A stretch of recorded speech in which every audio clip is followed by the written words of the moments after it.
I'm here with an amazing interior designer by the name of Ulya Jensen, and we're here to talk about interior design. Ulya, Thank you. How are you? I'm great. Thanks for the invite. Appreciate it. You're most welcome. You're most welcome. We've been looking forward to having you for a while, ever since you designed this space. Yeah. So you do interior design, interior decorating? Is there a difference? Well, there is, in the sense that design has a lot more to do with the flow of a space, where decorating is just like, this is a space, you know, can you decorate it? Yeah, it's more schooling to be the designer, but they're really part and parcel. Like you really do them together. It's really like your interior design includes decorating and how you're gonna, you know, treat the space and decorate the space. Interesting. I had a question. So I love a good, well-designed space. I do not have an eye to do it myself, like probably most people out there, which is why we hire people like Yeah, you. exactly. But where do you start? Do you start, do you do a lot of new builds? I do both. So for me, it's easy because it has to function properly. Anything can look good, but if it doesn't function properly, you're gonna hate it. Okay, so function comes first before Always. aesthetic. Function before form. Always. It has to. And people, if you don't think about that, then people say, oh, I love this color and I'm gonna do this. Or I love this cabinet and I want it here. Well, if you hit that cabinet every time you walk around the corner, you're gonna hate it.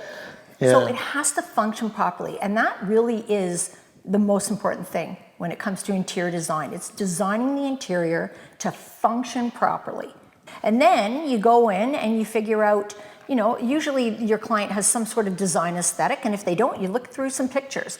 Oh, I love this color, or I love this texture, or I love this feel. And then it's my job to kind of pull out what they're looking for and then execute it. So a lot of times, you know, people would give me a call and say, I've kind of done a lot. I purchased the furniture, I really like it, but there's just something missing. And usually it's some texture, it could be some pattern. That's a big one that people kind of forget. Pattern, you need a little bit of movement. There's a rule, an interior design rule called the rule of thirds. And you have to have at least 1/3 pattern in any space, or it's never gonna look right. Interesting, okay. 1/3 plain, 1/3 pattern, 1/3 hot, 1/3 cool. So in particular, especially, like, have you done many passive houses? I haven't done many passive houses, no. Was this the first one? Yeah. Okay, so as you can tell, this room is open concept. Yeah. For the most part. Which people love. They love it. When I first saw this house, I kind of was like, this reminds me of an IKEA version of a mid-century Interesting. home. Yeah, for sure. You know, this beautiful old mid-century slant roof, hat roof. Love it. Big windows. Love it. Usually facing south on those houses exactly. too. The one thing I love about mid-century is the brick. Yes. They used a lot of brick. Yeah. I love brick flooring. Yes. Red brick flooring, not just on the walls, but Very that's fine. Yeah. Gosh, that instantly adds warmth. I know. Instantly adds warmth. And one of the neat things about the Ekobuilt homes is we decided that this floor was painted, but this concrete is amazing. And you can do anything with concrete. You can tint it, you can warm it up a little bit, you can create some pattern to it, and that would instantly add a ton of warmth to space. I saw somebody do the sealed concrete thing. Oh, it's gorgeous. Which I love. That's actually a really good vibe. Kind of gives me a microbrewery vibe, but but it's cool. But like another thing I saw was people would just grab paintbrushes and just flick paint all over the floor, then seal it. Sure, why not? And it looks like an artist's studio. Yeah, or a rug. Yeah, or a rug. Yeah. It really looked cool. Painting on the floor. Yeah, I love that. That'd be a lot of fun too.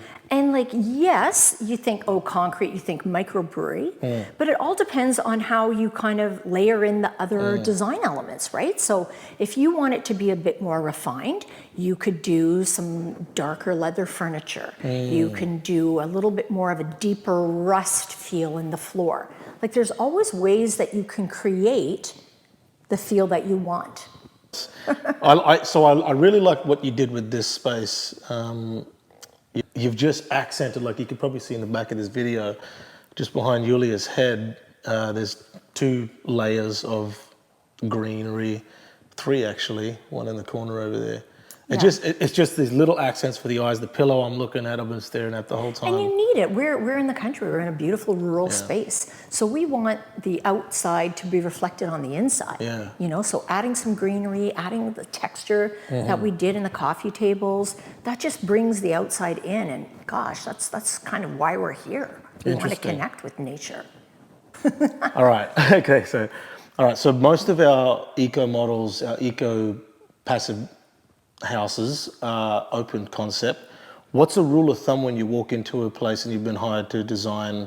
What's some rules of thumb that you need to stick by for open concept in particular? Like, are there any non-negotiables?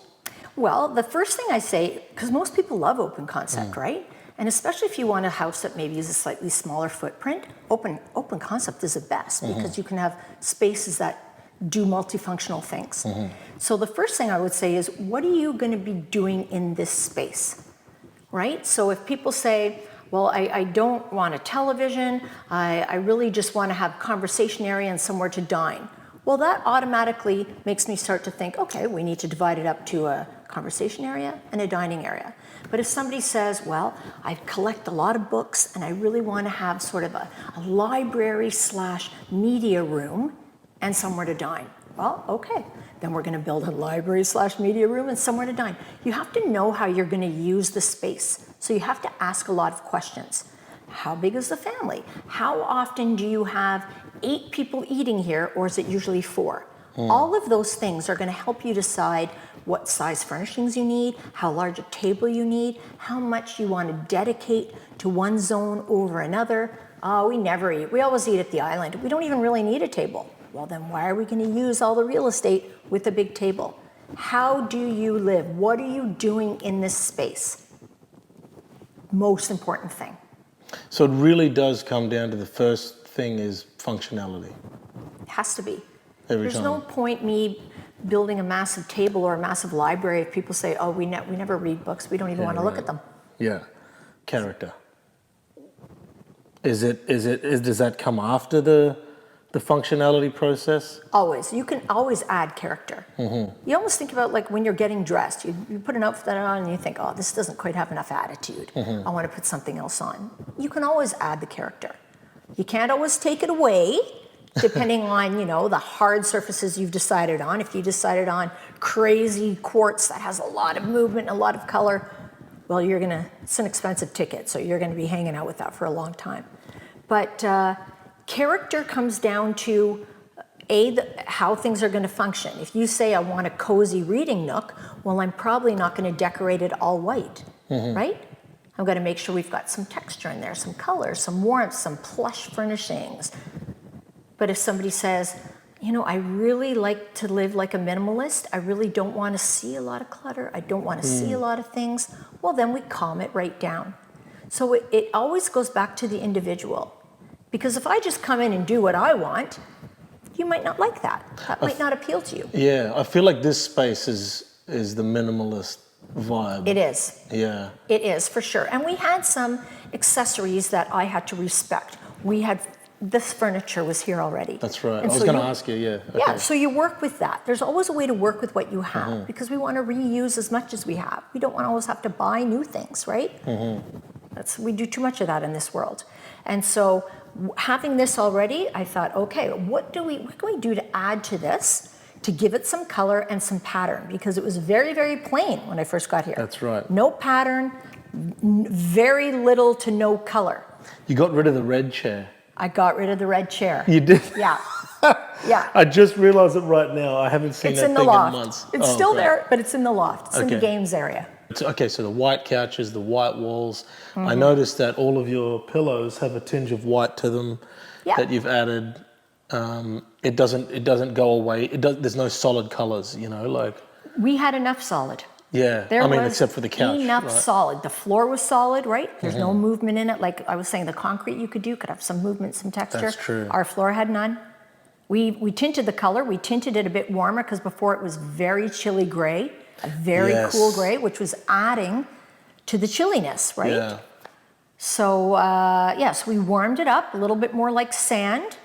And then, you know, we're respecting the sofas that we have. Our sofas are a cream. They're not a bright white. So you have to be careful with layerings in certain colors. And then it needed some darker hits of color. It needed it. It had to have it. Yeah, interesting. I noticed you changed that was another pop of red, was the lighting in the background. And they were small. They were too small for the space. Yeah. They were looking lost in it, which adds to the feeling of being chilly and cold, right? So those they're nice and dark, and they have a little bit, the size is a bit larger, so the scale works better over the island. That's right. Which is another big one. That's right. And it goes with the overhead vent there. Exactly. Like, Repeating things is another good sort of rule of thumb. You asked about rule of thumb. I have a repeat rule that it makes sense to repeat color, to repeat texture, because then it makes sense and adds some cohesion to an open concept, so that, you know, it's not the same in both areas, but they work together. The colors work together without it being all the same. You don't just want the same thing everywhere. Sure, it's going to be cohesive, but boring. And that's where that rule of thirds comes into play, right? So you never overdo anything if you think, the most I can do is a third. It could be a third or 2/3, right? Rule of third. It's got to be in those that you got to chop it up in thirds. Yeah. So what are the thirds? It's just the way you divide Texture, things up. Pattern. So texture, pattern, color. Hot, cold. Okay. Temperature. Right? Hot and cold. If you do all of the colors cool, you need some warm in there. You need to balance it out. It's all about balance. We had the question, before you start building, what are some things to think about when it comes to finishings, or do you just work with the space? Well, you need a little bit of both. Like typically when somebody hires me and they're building something, before the plans have been finalized, we sit down together and I take a look and kind of run through, okay, well, how do you live? What are you doing? Okay, this might make sense. Maybe we should move the doorway because you're going to have a bottleneck with traffic. So I'll kind of tweak the plans. Functionality. Oh my God. And then we decorate it. Like once it's functioning properly for how they live, we make sure we've got what we need where we need it. Then we start talking about, you know, things that they like. We look at pictures and, oh, this room I really like this room, or oh, I really gravitate to that color, or, you know, whatever it might be that somebody's interested in. Okay. And then I make sure that we use that in the space. And then I apply everything that I know about the rule of thirds. I apply everything that I know about, you know, these people want a certain feel or they don't, and then I just make sure that we execute it properly so that they get what they want. So if somebody wants a very cool space, well, we're not going to do a lot of dark furnishings. We're not going to do a lot of wood. If they want a really chilly kind of cooler feel, futuristic aesthetic. Some people want that. A lot of glass, a lot of metal. But if you want something a little cozier, you go a little bit darker, you go a little bit more texture.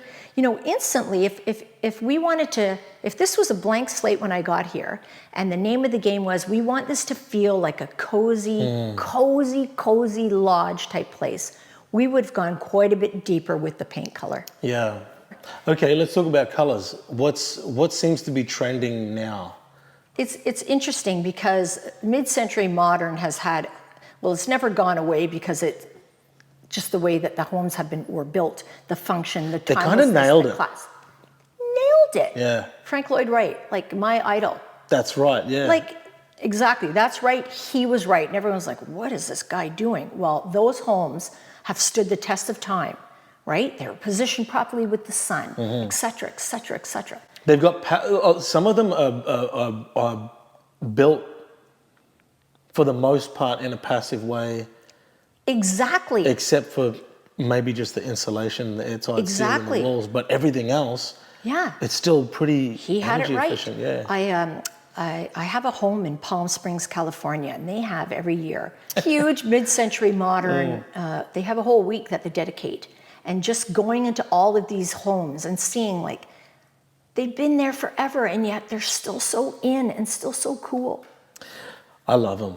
It's amazing. Yeah. So that attracted me to this space right away because I thought, I really feel that vibe. The sloped ceilings, the floor to ceiling windows. Like it's just awesome. So people love that, right? They love the furnishings, they love that style. So that we've really seen a big pull into mainstream something that's been around forever. So now everyone knows mid-century, right? But before, no one knew what that meant. Mid-century? Yeah. Mid-century what? Now it's like, oh, I want the mid-century sofa. Mid-century. Oh, Timeless. it's the Can't best. beat it.